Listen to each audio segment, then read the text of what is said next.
Hi. Um, I wanted to share a story with you all. I wrote this story on Christmas Eve. Angela and I wanted to start a new tradition among ourselves where, following the Icelandic tradition, where the family gathers, you have hot chocolate and eat chocolate, and you share stories with one another and get to know each other better. So we decided we would read to each other, and I wrote this story specifically for this event. It's our inaugural annual event. This is called The Wooden Leg. The man turned onto the road at the top of the hill. Looking ahead, the road rose and fell into the distance, following the contour of the land.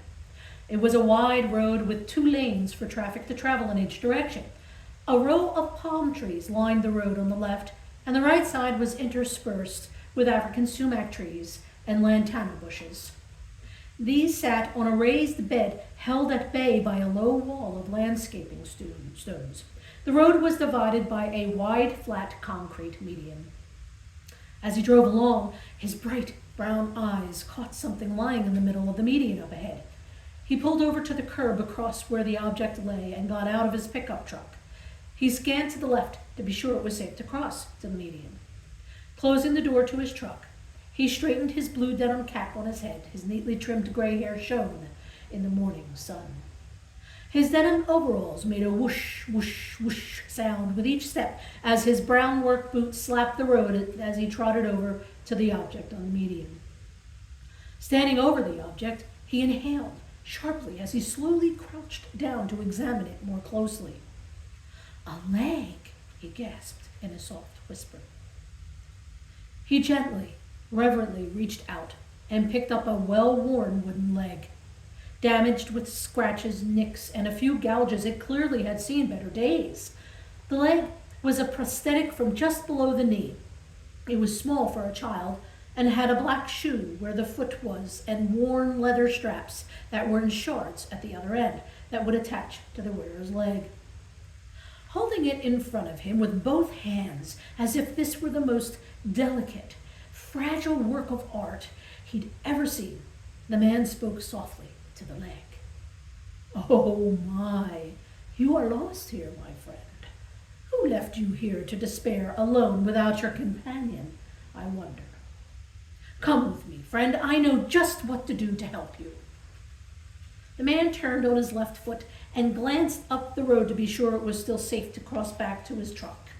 He walked with a sense of urgency to his truck and opened the back door to the passenger cab and took a blanket from the seat, gently wrapped the leg in it, and lay it with care on the floor behind the driver's seat.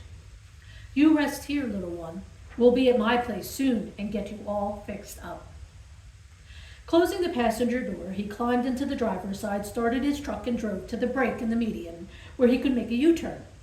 Turning there, he drove with excitement to his home.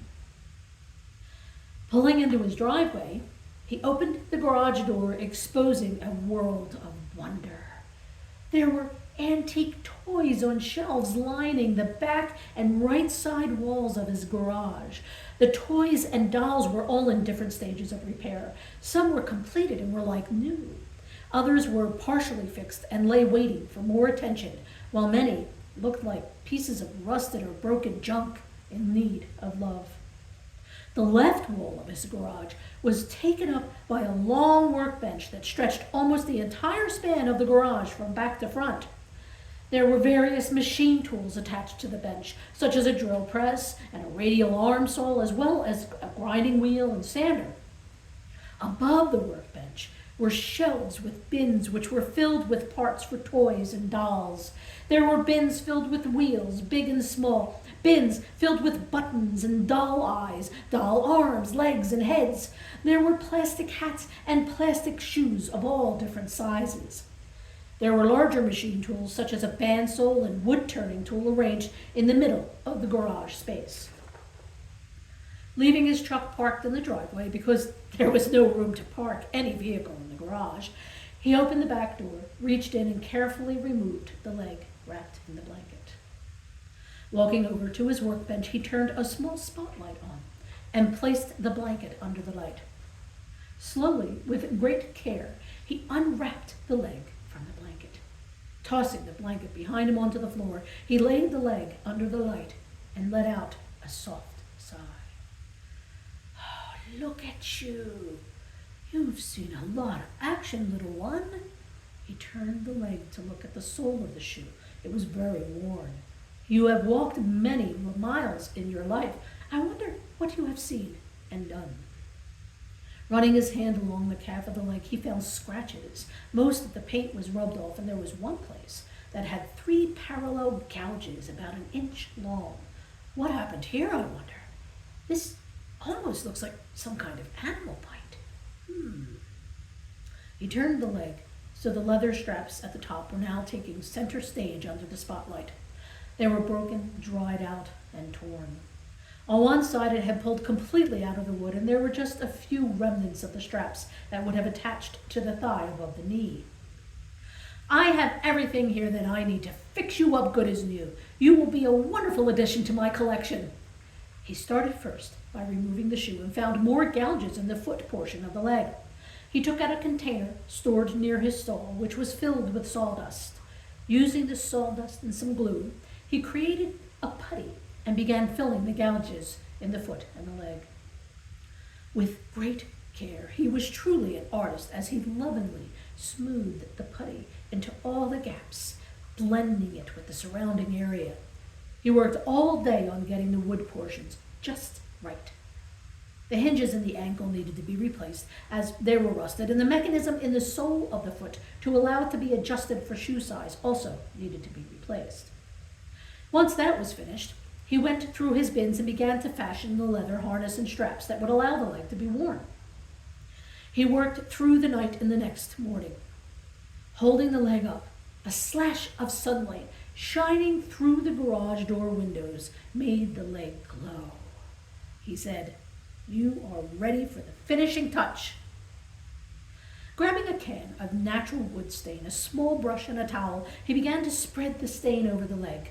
The beautiful grains in the wood stood out, and the leg began to warm in his hands as he rubbed the stain with the cloth to even it out.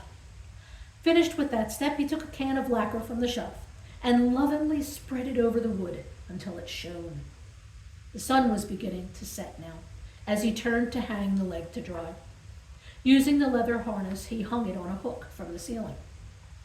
Standing back, he looked at it and smiled, his chest filled with love and happiness, and with how the leg turned out. He said to the leg, "You look brand new. You're ready for action.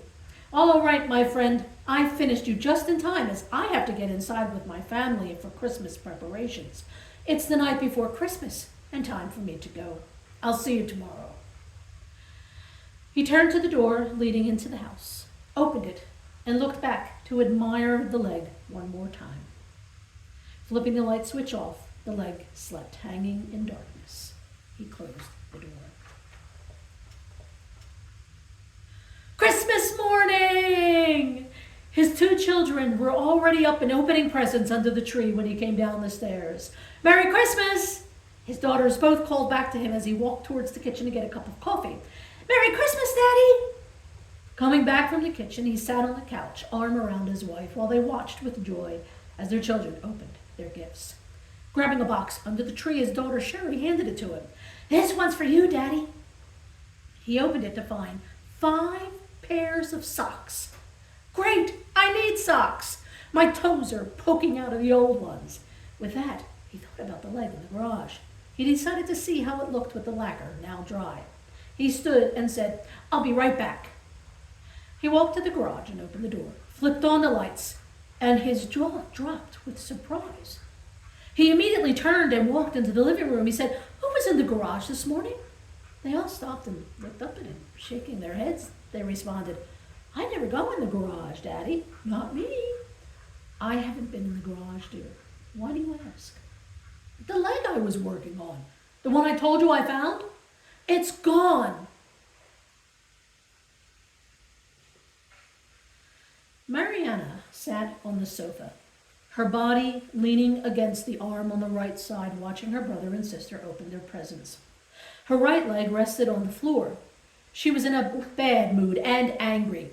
Her younger sister opening one of her presents, exclaiming, "Roller skates, yay! Can I put them on now, Mama, and try them out?"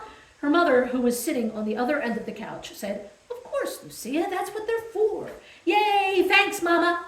Her older brother opened his gift. "A football, yes! I'm going to go show Bobby." "Okay, but be careful and watch out for cars. Why don't you walk over to the park to play?" her mother said. Her brother yelled back that he would and ran out the door. Her mother turned to look at her. Ever since Mariana had lost her left leg in an accident, her dreams of being a track star were smashed. She just sat around the house and sulked. The doctors said it would take some time for her to adjust, and while it had been almost a year, it was an emotional adjustment as much as learning to work with one leg. She said, "Mariana, you don't like any of your gifts?" "What's to like? I got stupid gifts. Clothes that only accent my missing leg. Stupid art things I don't want to do.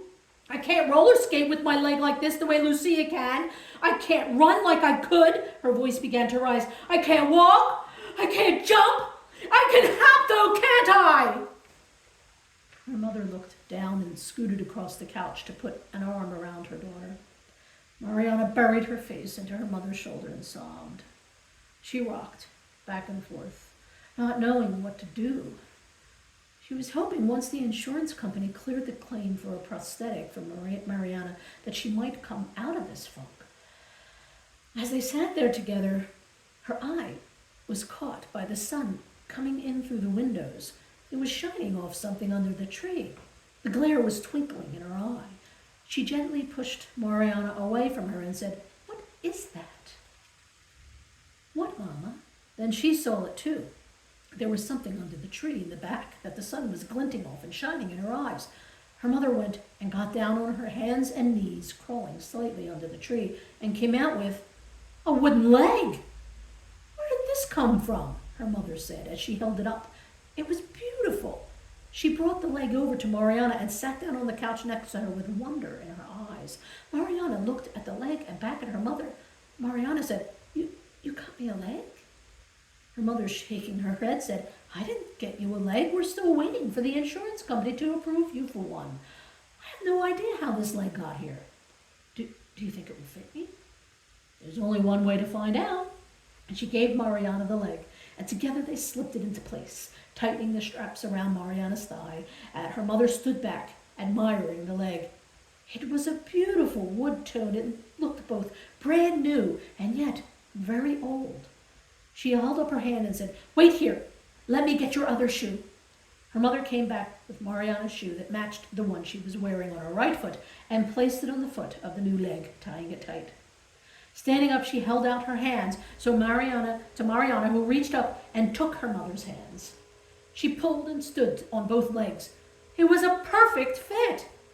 As she placed her weight on the leg, she felt a charge go through her left leg, up through her body, and fill her with a feeling of warmth, love, and power. She took a step, then another, and the leg didn't feel fake at all. It was like her old leg was back. She turned in wonder to look at her mother, and with a joyful shout, she ran for the front door. Her mother followed her, face shining with wonder. Mariana opened the door, ran outside, and yelled at the top of her lungs for the entire neighborhood to hear. "I can run! I can run! I can fly! Merry Christmas!" Mariana's mother thought she heard a soft ho, ho, ho coming from all around her. She shrugged and smiled, watching her daughter run with joy. The end.